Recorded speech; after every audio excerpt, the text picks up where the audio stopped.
আসসালামু আলাইকুম বেটাস, ভালো তো সবাই? মন ভালো করার জন্য বাংলা ভাই তো আছেই। আজকে আবারও চলে আসলাম তোমাদের জন্য নতুন কিছু তথ্য নিয়ে। আশা করি উপকার হবে তোমাদের।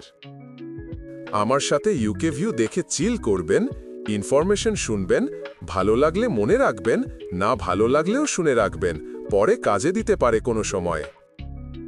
বাংলাদেশ থেকে যখন কেউ উচ্চশিক্ষার জন্য যুক্তরাজ্যে আসে, তখন প্রথম কয়েক মাস যেন জীবনের সবচেয়ে কঠিন সময় মনে হয়। পরিচিত দেশ, পরিবার, আত্মীয়-স্বজন, বন্ধুদের ছেড়ে একেবারে নতুন এক পরিবেশে এসে জীবন শুরু করা সহজ নয়। প্রথম যে সমস্যাটা চোখে পড়ে সেটা হলো আবহাওয়া।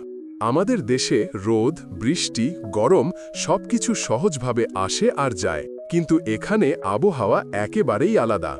শীতকাল অনেক লম্বা হয়, ঠান্ডা হাওয়া, কনকনে বাতাস, দিনের আলো খুব অল্প সময় থাকে। বিকেল 4টার মধ্যে অন্ধকার নেমে আসে, আর সূর্যের দেখা পাওয়া যেন এক ধরনের ভাগ্যের ব্যাপার হয়ে দাঁড়ায়।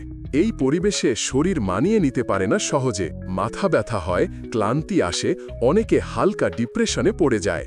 শীতের সময় গায়ে গরম কাপড় পরে থেকেও মনে হয় হাড় পর্যন্ত ঠান্ডা ঢুকে গেছে।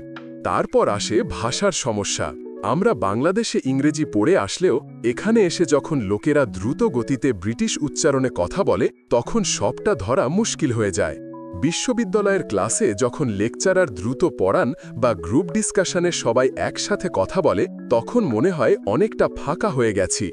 দোকানে কিছু কিনতে গেলেও প্রথম দিকে বারবার প্রশ্ন বুঝতে না পারায় লজ্জায় পড়তে হয়, আত্মবিশ্বাস হারিয়ে যায়, মনে হয় সবাই যেন আমার দিকে তাকিয়ে আছে, আমি ভুল বলছি।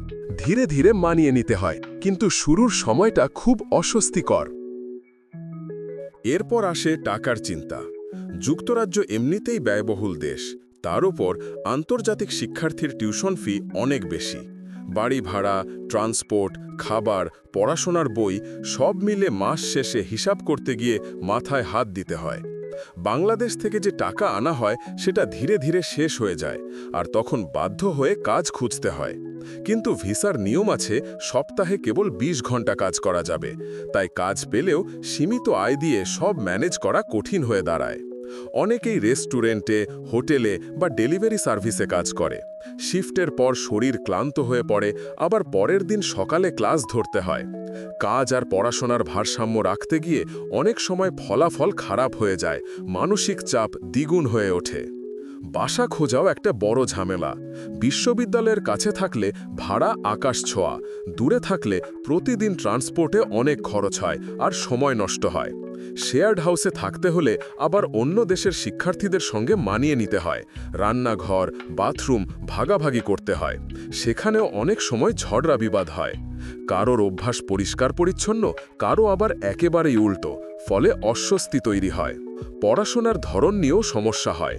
বাংলাদেশে আমরা মূলত মুখস্থ নির্ভর পড়াশোনার সাথে পরিচিত, কিন্তু যুক্তরাজ্যে তা নয়। এখানে গবেষণা, ক্রিটিক্যাল থিঙ্কিং, রিপোর্ট লেখা, প্রেজেন্টেশন, গ্রুপ প্রজেক্ট এসবের ওপর জোর দেওয়া হয়। রেফারেন্স দেওয়া, প্লেজারিজম এড়ানো, টার্নিটিনের মতো সিস্টেম সামলানো, এগুলো প্রথমে বুঝতেই সময় লাগে। ক্লাসে সক্রিয়ভাবে অংশ না নিলে নম্বর কেটে নেওয়া হয়, ফলে শুরুতে বাংলাদেশি শিক্ষার্থীরা অনেকটা পিছিয়ে যায়, পরে মানিয়ে নিলেও সেই সময়ে চাপটা অনেক বেশি পড়ে। আরেকটা বড় বিষয় হল সাংস্কৃতিক পার্থক্য। বাংলাদেশে পরিবারকেন্দ্রিক জীবন, আত্মীয়-স্বজন, প্রতিবেশী, বন্ধু সবসময় চারপাশে পরিচিত মানুষ থাকে, কিন্তু যুক্তরাজ্যে এসে দেখা যায় সবাই নিজের মতো ব্যস্ত। পাশের ফ্ল্যাটে কে থাকে তা পর্যন্ত অনেকে জানে না। সামাজিক জীবনে এখানে স্বাধীনতা অনেক বেশি, পার্টি কালচার, নাইট লাইফ এসব নতুন শিক্ষার্থীদের কাছে অচেনা লাগে। কেউ মানিয়ে নিতে পারে, কেউ আবার একেবারেই দূরে থাকে। এই একাকিত্ব অনেক সময় মানসিক চাপ তৈরি করে। পরিবার থেকে দূরে থাকা, বিশেষ করে ঈদ বা পূজার সময় একা থাকা খুব কষ্টের মনে হয়। খাবারের ব্যাপারেও অসুবিধা হয়। বাংলাদেশি খাবারের স্বাদ আর এখানে সহজে পাওয়া যায় না। হালাল খাবার খোঁজার ঝামেলা আছে, বাইরে রেস্টুরেন্টে খাওয়া খরচ সাপেক্ষ, তাই বাধ্য হয়ে রান্না করতে শেখা লাগে। যাদের রান্নার অভ্যাস নেই তাদের জন্য প্রথম দিকে এটা বড় চাপ হয়ে দাঁড়ায়। পড়াশোনার সাথে সাথে বাজার করা, রান্না করা, ঘর গোছানো সব মিলিয়ে জীবন অনেক ব্যস্ত হয়ে যায়। এছাড়া নানা ধরনের প্রশাসনিক কাজ থাকে যেগুলো নতুনদের জন্য জটিল লাগে। ব্যাংক অ্যাকাউন্ট খোলা, ন্যাশনাল ইন্স্যুরেন্স নম্বর করা, জিপি রেজিস্ট্রেশন করা, ভিসার শর্ত ঠিকমতো মানা, সব কিছু নিয়ম মেনে করতে হয়। ছোটখাটো ভুল করলে বড় বিপদ হতে পারে। সব মিলিয়ে যুক্তরাজ্যে একজন বাংলাদেশি শিক্ষার্থীর জীবন একেবারে সহজ নয়। ঠান্ডা আবহাওয়া, নতুন ভাষার পরিবেশ, ব্যয়বহুল জীবনযাত্রা, কাজ আর পড়াশোনার ভারসাম্য, একাকিত্ব, সাংস্কৃতিক পার্থক্য, এসব কিছু মিলেই একটা বড় চ্যালেঞ্জ তৈরি করে। কিন্তু ধীরে ধীরে সময়ের সাথে সবাই মানিয়ে নেয়। শুরুতে কষ্ট হলেও পরের দিকে অভিজ্ঞতা বাড়তে থাকে, আত্মবিশ্বাস জন্মায়।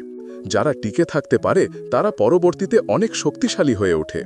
বিদেশে সংগ্রামটা সহজ নয়, কিন্তু এই সংগ্রামের ফলই একদিন জীবনের সাফল্য এনে দেয়।